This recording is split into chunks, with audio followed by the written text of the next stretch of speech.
Hello dear students, welcome to education rise. आइए हिंदी साहित्य के कुछ मोस्ट इम्पोर्टेंट क्वेश्चन आंसर्स देखते हैं। इसमें हम खंड स और साथ ही साथ खंड ब के क्वेश्चन आंसर्स भी देखेंगे। सबसे पहले खंड स में जो सप्रसंग व्याख्या आती है, आइए उसका एक अभ्यास करते हैं। तो लिखा हुआ है प्रश्न कि निम्नलिखित काव्यांश की सप्रसंग व्याख्या कीजिए। मैंने देखा एक बूंद सहसा उछली सागर के झाग से, रंग गई क्षण भर ढलते सूरज की आग से, मुझको दिख गया सोने विराट के सम्मुख, हर आलोक छुआ अपनापन है उन्मोचन नश्वरता के दाग से। तो ये जो पद्यांश है इसकी सप्रसंग व्याख्या करनी है। सबसे पहले लिखना है संदर्भ। संदर्भ में हमें दो चीज़ लिखनी होती हैं, एक तो ये पद्यांश जिस काव्य में से लिया गया है उसका नाम और साथ ही साथ उसके कवि का नाम। तो यहाँ पर हम लिखेंगे कि प्रस्तुत काव्यांश हमारी पाठ्य पुस्तक अंतरा भाग 2 में संकलित सच्चिदानंद हीरानंद वात्स्यायन अज्ञेय की कृति अरे ओ करुणा प्रभामयी से ली गई हैं। ठीक है, ये दो चीज़ें आपने लिखी। आप चाहें तो इसे अंडरलाइन कर दीजिए, अंतरा भाग 2, साथ ही साथ सच्चिदानंद हीरानंद वात्स्यायन अज्ञेय साहब, जिसे भी अंडरलाइन कर दीजिए। और जो कृति का नाम है, रचना का जो नाम है अरि ओ करुणा प्रभामयी, इसे भी आप अंडरलाइन कर दीजिए। उसके बाद लिखना है आपको प्रसंग। प्रसंग में आप लिखेंगे कि उपर्युक्त पंक्तियों में कवि अज्ञेय ने समुद्र से अलग हुई बूंद की क्षण भंगुरता का वर्णन किया है। नेक्स्ट लिखना है कि यहाँ पर केवल आपको हल्का सा बताना है कि समुद्र से अलग हुई बूंद की क्षण भंगुरता का वर्णन जो है वो कवि ने इसमें किया है। और अब हम करेंगे व्याख्या। व्याख्या में आप लिखेंगे कि कवि कहता है कि बूंद सागर की लहरों की झाग से उछलकर अलग हुई और पुनः उसी में समा गई। संध्याकालीन सूर्य की किरणें लाल दिखाई दे रही थी, वह बूंद भी उन किरणों का संपर्क पाकर लाल हो गई और झिल मिलाने लगी। वह बूंद क्षणिक थी, किंतु उसकी क्षणभंगुरता निरर्थक नहीं थी। उस बूंद से उछलकर पुनः सागर में विलीन होने के दृश्य को देखकर कवि के मन में एक दार्शनिक भावना जागृत होती है कि व्यक्ति बूंद तथा सागर समाज के समान है। ये जो इस कविता की इम्पोर्टेंट लाइन है वो यही है, व्यक्ति को बूंद के समान और सागर को समाज के समान माना है। जिस प्रकार बूंद जो है ये सागर, बूंद बूंद से सागर बनता है, उसी प्रकार व्यक्तियों के समूह से समाज बनता है। बूंद का सूर्य किरणों से प्रकाशित होकर चमकना और पुनः समुद्र में विलीन होने को देख करके कवि को आत्मबोध होता है कि विराट सत्ता निराकार और अखंड है। जीव खंड है, खंड यानी टुकड़ा है उसका, और कवि को उसमें भी अखंडता के दर्शन होते हैं, सत्य के दर्शन होते हैं। वह अनुभव करता है कि मानव जीवन के क्षण सार्थक है जो विराट के साथ विलय होने पर प्रतीत होते हैं। दूसरा प्रश्न है, बड़ी बहुरिया का संदेश देने में हरगोविंद ने क्या क्या शारीरिक और मानसिक कष्ट सहे और क्यों? पाठ के आधार पर उत्तर दीजिए। तो यहाँ पर आपको पूरा पाठ याद आ गया होगा। आपको लिखना है उत्तर कि हरगोविंद ईमानदार और दृढ़ प्रतिज्ञ व्यक्ति था। प्रथमतः तो वह बड़ी बहुरिया के संदेश को लेकर बहुत मानसिक उलझन में हो गया था। आपको पता है ना, जब वो जा रहा था ट्रेन में, जब बैठा था तो उसी समय बार बार वो सोच रहा था कि मैं किस तरीके से रो करके अपने भावों को अभिव्यक्त करूंगा, किस तरीके से मैं शब्दशः बड़ी बहुरिया का संदेश उसके मायके वालों को दूंगा। अगर वह संवाद ज्यों का त्यों देगा तो गांव की बहुत इज्जत होगी। संवाद दिए बिना वहाँ से लौटते समय राह खर्च पास में न होने पर भी उसने बड़ी बहुरिया के मायके से राह खर्च नहीं लिया। यद्यपि उसके बड़ी बहुरिया के भाई ने राह खर्च के लिए पूछा था, तब उसने कहा है मेरे पास। कटिहार तक तो वह टिकट लेकर आ गया, पर आगे की यात्रा के लिए पैसे न थे, अतः वह 20 कोस पैदल चलकर भूखा प्यासा अपने गांव पहुंचा। उसने बिना टिकट रेल यात्रा करना भी उचित नहीं समझा। उसके पास बड़ी बहू की माजी द्वारा भिजवाया बासमती धान का चूड़ा था, पर वह उस अमानत में से कैसे खा सकता था।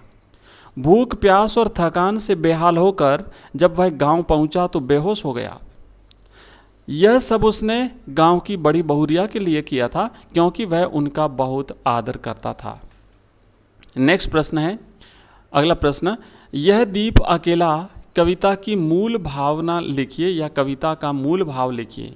तो आप लिखेंगे कि जो दीपक अकेला है वह दीपों की पंक्ति की अपेक्षा एक लघु इकाई है, फिर भी वह कंपित नहीं होता। वह अपनी लौ को ऊपर करके गर्व के साथ जलता है।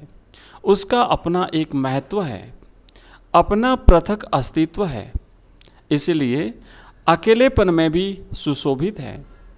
उसका जलना सार्थक है। उसका जलना समूह के लिए विशेष महत्व रखता है और समाज के लिए भी आत्मत्याग लघु है। दीपक उसी का प्रतीक है। लघु मानव समाज का अंग होकर भी अपना एक विशिष्ट अस्तित्व रखता है। लघु मानव समाज के किस अंग के साथ जुड़े इसका निर्णय वह स्वयं करता है। उसे बलपूर्वक समाज के किसी वर्ग के साथ जोड़ा नहीं जा सकता। वह स्वतंत्र है। वह अपने कार्य द्वारा समाज का ही हित करता है। यही इस कविता का प्रतीकार्थ है। अज्ञेय प्रयोगवाद के जनक हैं। यह दीप अकेला एक प्रयोगवादी कविता है। इस कविता में नए प्रतीक, नए उपमान, नए बिंब और नए चंदों का प्रयोग हुआ है। उसकी अभिव्यक्ति भी नवीन है, भाषा भी नवीन है। इसीलिए कह सकते हैं कि यह दीप अकेला एक प्रयोगवादी कविता है। यहाँ पर बीच बीच में ये कुछ जो फुल स्टॉप जहाँ मुझे डालना था वहाँ पर टाइपिंग की मिस्टेक की वजह से लिखा हुआ आया है। आगे बढ़ेंगे। तो हम 100 बार बनाएंगे। इस कथन के आलोक में उन जीवन मूल्यों का उल्लेख कीजिए जो हमें सूरदास से प्राप्त होते हैं। तो यहाँ पर सूरदास की झोंपड़ी का नायक एवं प्रमुख पात्र सूरदास ही है। उसकी झोंपड़ी जला दी गई और जीवन भर की संचित कमाई चोरी हो जाती है। वह निराश, उदास और दुखी है। बुआ के पूछने पर वह अपनी झोंपड़ी को बार बार बनाने का निश्चय करता है और कहता है, तो हम 100 लाख बार बनाएंगे। इस कथन के संदर्भ में सूरदास के चरित्र की कुछ विशेषताएं जो है वो निम्नलिखित हैं। पहला है दृढ़ निश्चय। सूरदास भिखारी होते हुए भी दृढ़ निश्चयी है। उसकी झोंपड़ी को द्वेषवश भैरव जला देता है और रुपए चुरा लेता है। सूरदास बहुत दुखी हैं किंतु निश्चय की कमी नहीं है उसमें। और दूसरा है बालोचित सरलता। सूरदास में बालोचित सरलता है। बालोचित, यहाँ पर कुछ प्रिंटिंग मिस्टेक थोड़ी सी रही है, तो उसमें बालोचित सरलता है। झोंपड़ी के जलने पर और रुपयों के न मिलने पर वह बहुत दुखी होकर रोने लगता है, परंतु घीसू को मितवा से यह कहते सुनकर खेल में रोते हो वह एकदम बदल जाता है और उसका प्रभाव समाप्त हो जाता है। आगे लिखना है कर्मठ और उदास। सूरदास कर्मठ हैं। वह भीख मांगता है परंतु अपने कामों में लगा रहता है। द्वेषवश भैरव झोंपड़ी जला देता है और उसके रुपए चुरा लेता है, तो भी वह उसके प्रति उदास बना रहता है। नेक्स्ट है सहनशील। सूरदास सहनशील व्यक्ति हैं। झोंपड़ी जलने से उसकी सभी आशाएं और योजनाएं खाक हो जाती हैं, पर वह सब कुछ चुपचाप सहन कर लेता है।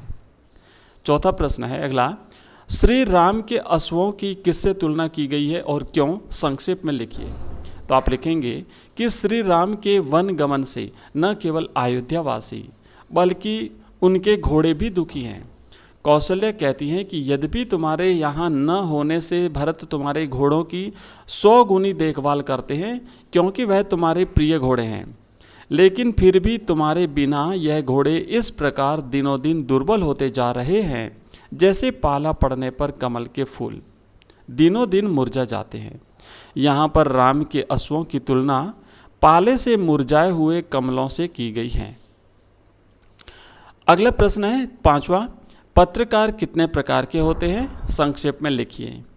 आप लिखेंगे इस प्रश्न का उत्तर कि पत्रकार 3 प्रकार के होते हैं। पहला है पूर्णकालिक पत्रकार, दूसरे हैं अंशकालिक पत्रकार और तीसरे होते हैं फ्रीलांसर पत्रकार। पहला है पूर्णकालिक पत्रकार। तो ये जो पत्रकार होते हैं ये किसी समाचार संगठन में काम करने वाले नियमित वेतनभोगी कर्मचारी होते हैं, है ना। इन्हें एक निश्चित वेतन दिया जाता है प्रतिमाह काम करने का। ये नियमित वेतनभोगी होते हैं। दूसरे होते हैं अंशकालिक पत्रकार। जो स्ट्रिंगर भी इनको स्ट्रिंगर भी कहते हैं, और ये किसी समाचार संगठन के लिए एक निश्चित मानदेय पर काम करते हैं। इन्हें नियमित वेतन नहीं दिया जाता है, इन्हें एक निश्चित मानदेय दिया जाता है, उसके आधार पर ये काम करते हैं। और तीसरे होते हैं फ्रीलांसर पत्रकार। ये जो पत्रकार हैं ये भुगतान के आधार पर अलग अलग अखबारों के लिए काम करते हैं। नेक्स्ट क्वेश्चन है, चार हाथ लघु कथा पूंजीवादी व्यवस्था में मजदूरों के शोषण को उजागर करती है, कैसे? इस कथन का अभिप्राय कहानी के आधार पर स्पष्ट कीजिए। तो आप लिखेंगे कि चार हाथ लघु कथा वर्तमान में पनप रही मशीनी युग का जीता जागता उदाहरण है। असगर वजाहत की लिखी ये कथा इस तथ्य को उजागर करती है कि मिल मालिक मजदूरों का शोषण करते हैं। वे उत्पादन बढ़ाने के लिए निर्दयता की सीमाओं का उल्लंघन कर जाते हैं।